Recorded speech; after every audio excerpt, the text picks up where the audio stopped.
Hello বন্ধুরা, welcome to winning wings tutorial. আজকে তোমাদের জন্য একটি ভীষণই ইউনিক সেশন নিয়ে এসেছি। আশা করছি তোমাদের এই ভিডিওটি খুবই কাজে লাগবে। এই সেশনটি হচ্ছে এনশিয়েন্ট ইন্ডিয়ার উপর। তোমাদের সবাইকে রিকোয়েস্ট করব পুরো ভিডিওটি দেখবে। আর যেহেতু ভিডিওটি ইউনিক, যতটা পেরেছি একদম ইম্পর্ট্যান্ট হাইলি ইউজফুল পয়েন্টস নিয়ে এসেছি তোমাদের জন্য। তোমরা যদি মনে করো অবশ্যই নোট ডাউন করে নিতে পারো। চলো আজকে সেশন শুরু করি। দেখো ফার্স্ট কি বলেছে, Mathura school was the first to make faces and figures of the Buddha. ঠিক আছে, মাথুরা স্কুল হচ্ছে ফার্স্ট যে ফেসেস অ্যান্ড ফিগার্স বানিয়েছে বুদ্ধার। নেক্সট দেখো, Sohan culture is another name of palaeolithic culture. ঠিক আছে, প্যালিওলিথিক কালচারকে সোহান কালচারে বলা হয়। Shudraka's Mrichchhakatikam is a drama. ঠিক আছে, এটা একটা ড্রামা। এরকম অপশান দিয়ে দিতে পারে, ড্রামা বা পোয়েম বা ভার্স, এরকম হাবি জাবি আরও অনেক কিছু দিয়ে দিতে পারে। তখন তোমাদের ড্রামাকে চুজ করতে হবে। ঠিক আছে, Shudraka's Mrichchhakatikam is a drama. Point number 4, in Sanskrit plays written during the Gupta period, women and Sudras speak Prakrit. তাহলে দেখো, গুপ্তা পিরিয়ডের সময় সংস্কৃত প্লেতে যেগুলো লেখা হতো, সেই প্লেগুলোয় ওমেন আর Shudras use to speak Prakrit.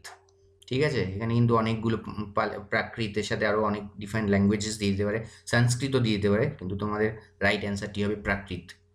The ত্রিপিটাকা was written in পালি। চলো নেক্সট দেখে নিই। The Rigveda consist of 10 mandalas। এটা তোমরা আশা করি জানো। 10 mandalas মানে books. Mandala 1 and 10 are the last to be compiled. The 9th mandala is completely devoted to the Vedic god Soma, the lord of plants. ঠিক আছে, 9th mandala হচ্ছে devoted to Vedic god Soma. Next দেখো, the tax which the kings used to collect from the people in the Vedic period was called Bali. তাহলে Vedic পিরিয়ডের সময় যেই ট্যাক্সটা কিংসরা নিত, সেই ট্যাক্সটাকে বলা হয় বালি। নেক্সট দেখো, the battle of 10 kings was fought near the river Parushni. ঠিক আছে, important. The battle of 10 kings was fought near the river Parushni. Parushni কোনটা? মডার্ন ডে রবি রিভার, যেটা পাঞ্জাবে। নেক্সট দেখো, statues of stone, bronze and terracotta were found in the Harappan sites. Ornaments of silver were found but not the statues. তাহলে দেখো, এরকম দিয়ে দিতে পারে যে কোন ধাতুর বা কোন জিনিসের স্ট্যাচু পাওয়া যেতে পারে না, তখন দিয়ে দিল অপশানে স্টোন, ব্রোঞ্জ, টেরাকোটা, সিলভার। তখন কিন্তু তোমাদের কেয়ারফুলি সিলেক্ট করতে হবে সিলভারকে। অর্নামেন্টস পাওয়া যেত সিলভারে, কিন্তু স্ট্যাচুস পাওয়া যেত না। স্টোন, ব্রোঞ্জ আর টেরাকোটার স্ট্যাচুস পাওয়া যেত হারাপ্পান সাইটসে। ঠিক আছে, নেক্সট দেখে নাও। Harsha road 3 place. তাহলে হর্ষা 3টি প্লেস লিখেছিল, the Priyadarshika, the Ratnavali and the Nagananda. The first two are sister plays dealing with harem intrigue, and the third tells the story of Jimutavahana, a bodhisattva. ঠিক আছে, এরকম যে কোনো একটি প্লের নাম দিয়ে দিল, ধরো নাগানন্দম দিয়ে দিল, দিয়ে কিছু পয়েন্টস দিয়ে বললো যে কোনটার সাথে রিলেটেড, তখন আমার নাগানন্দমের সাথে বোধিসত্ত্ব রিলেটেড, এরকম বলছি। এরকম এমসিকিউজ বানানো যেতেই পারে, ভীষণ ইম্পর্টেন্ট পয়েন্ট। ঠিক আছে, নেক্সট দেখো, বুদ্ধচরিত্রা রিটেন বাই অশ্বঘোষা is a biography of the Gautama Buddha. এটা ইম্পর্টেন্টও, আর তোমরা জানো আশা করি। বুদ্ধচরিত্রালয়ে কে লিখেছে? অশ্বঘোষা, বায়োগ্রাফি অফ গৌতম বুদ্ধা। ঠিক আছে, নেক্সট দেখো, the silver coins issued by the Guptas were called as rupaka. Silver coins issued by the Guptas were called as rupaka. ঠিক আছে, নেক্সট পয়েন্ট দেখো, the earliest inscriptions recording royal land grants were issued during সাতবাহানাস।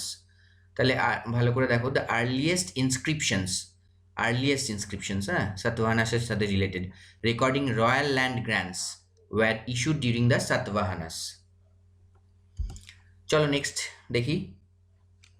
বন্ধুরা, যদি তোমাদের এই পয়েন্টগুলি ইম্পর্টেন্ট মনে হয় নোট ডাউন করে নিও, আর আমাদের ভিডিওগুলি তোমাদের যদি মনে হয় যে প্রয়োজনীয়, অবশ্যই কিন্তু আমাদের চ্যানেলকে সাবস্ক্রাইব করো, আর কমেন্ট করে জানিও কেমন লাগছে আমাদের ভিডিওগুলো, আর তোমাদের জন্য আমরা কি ভিডিও নিয়ে আসলে তোমাদের আরও সুবিধা হবে।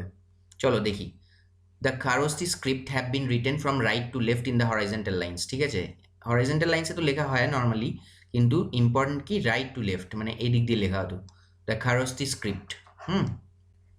নেক্সট দেখো, in the Indian subcontinent the first coins to bear the names and images of rulers were issued by the Indo-Greeks. ঠিক আছে, first coins to bear the names and images of rulers, নাম আর image থাকতো এরকম coin যেগুলো হয়েছিল Indian সাবকন্টিনেন্টে, first issued by the Indo Greeks.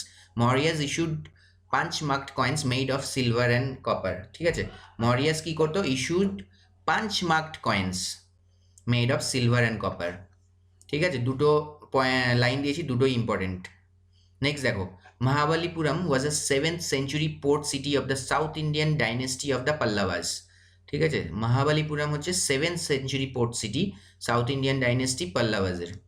ঠিক আছে, নেক্সট দেখো, the Allahabad inscription is often associated with Samudragupta. Allahabad ইনস্ক্রিপশনের সাথে অ্যাসোসিয়েশন কার আছে, সমুদ্রগুপ্তার। অনেক কিংদের নাম দিয়ে দিতে পারে, রুলারদের নাম দিতে পারে, তখন তোমাদের সমুদ্রগুপ্তা সিলেক্ট করতে হবে, related with Samudragupta. It provides various specific details of Samudragupta's military achievements and conquests. Next দেখো, the Nashrik inscription is related to, এটা তোমরা আশা করি জানো, is related to Gautami Balasri. Simuka was the founder of the Satvahana dynasty, এটাও তোমরা জানো আশা করছি, founder of Satvahana dynasty K Simuka. The last Satvahana king of the main line was Pulamavi IV. এখানে একটা কনফিউশন থাকে যে last সাতবাহানা king কিন্তু পুলামাভি IV, কিন্তু লাস্ট গ্রেট কিং বললে সাতবাহানা ডাইনেস্টি তখন ইয়াজনাশ্রী সাতকার্নি। ঠিক আছে, এই ডিফারেন্সটা তোমরা নোট করো পুলামাভি IV আর ইয়াজনাশ্রী সাতকার্নির মধ্যে। নেক্সট দেখো, the subject of rock edict 1 issued by Ashoka was prohibition of animal slaughter. তোমরা সব রক এডিক্টেরই সাবজেক্টগুলো দেখে নেবে, আমি জাস্ট এটা একটা দিয়েছি যাতে তোমাদের রিলেট করাতে পারি যে কী পড়তে হয়। The subject of rock edict 1 issued by Ashoka was prohibition of animal slaughter. ঠিক আছে, Ashoka was the first ruler to issue edicts, এটাও ইম্পর্টেন্ট। আচ্ছা, Prabhasgiri is a pilgrim place of the Jains. ঠিক আছে, Prabhasgiri is a pilgrim place of the Jains. Prabhasgiri কোন ধর্মজাতির pilgrim place দিয়ে দিতেই পারে অনেকগুলো অপশান দিয়ে, তখন জেন্টসকে চুজ করতে হবে। বন্ধুরা আজকের মতো লাস্ট পয়েন্ট দেখো, the Saka era started in 78 AD, তোমরা জানো, আর Vikram era started in 58 BC। ঠিক আছে, এইবার বলেছে এই কোয়েশ্চেনটি কিন্তু ইউপিএসসি কোয়েশ্চেন। ঠিক আছে, এবার বলেছে যে বাদামি রক, যেটা বাদামি রক ইনস্ক্রিপশন পুলাকেশিন 1-এর, এটা তোমরা নোট করে নাও যে বাদামি rock inscription car, of Pulakeshin 1। তাহলে পুলাকেশিন 1-এর বাদামি রক ইনস্ক্রিপশন হচ্ছে কবেকার, সাকা ইয়ার 465-এর। ঠিক আছে, এটাকে কনভার্ট করতে বলেছে বিক্রম সম্ভাতে। তাহলে সাকা ইয়ার হচ্ছে 465, তাহলে আমরা অলরেডি 58 BC তে আছি বিক্রম সম্ভাতে। ঠিক আছে, এর সাথে আমরা 58 যদি অ্যাড করি, জিরোতে ঢুকলাম, জিরোর থেকে আমরা 4 জিরো, আর সাথে ডিফারেন্স আছে 78 AD-র সাকা ইয়ার সাথে। আর টোটাল ইয়ার কত, কোন ইয়ারের এটা, বাদামি রক 465। তাহলে এইভাবে যদি আমরা অ্যাড করি সেভাবে আমাদের 601 আসছে অ্যান্সার। হ্যাঁ, তাহলে ভালো করে আরেকবার পড়ে নিই। The Saka Ira started in 78 AD while the Vikram era started from 58 BC. So if we want to convert the Badami rock inscription of Pulakeshin I, which dated in the Saka year 465, it will be 601 Vikram Sambhat. কিভাবে, আশা করি বুঝে গেল। তো বন্ধুরা, thanks for watching, best wishes তোমাদের প্রিপারেশনের জন্য। এই ভিডিওটি তোমাদের যে কোনো মেইনস এক্সামের জন্য বা তোমাদের WBCS প্রিলিমসে, শুধু মেইনস কেন প্রিলিমসেও কাজে লাগতে পারে, অন্য যে কোনো exam, audit and account service বা পিএসসি, যে কোনো এক্সাম যেখানে ইন্ডিয়ান হিস্ট্রি একটি পার্ট, সেই যে কোনো এক্সামে এটি কাজে লাগতে পারে। তবে স্পেসিফিক্যালি আমি এই ভিডিওটি বানিয়েছি WBCS মেইনসের জন্য। আর অবশ্যই উইনিং উইংস টিউটোরিয়ালকে তোমরা ভালোবাসতে থেকো, লাইক কমেন্ট সাবস্ক্রাইব করো, আর জানিও কেমন লাগছে আর কি কি তোমাদের প্রয়োজন। Thanks for watching.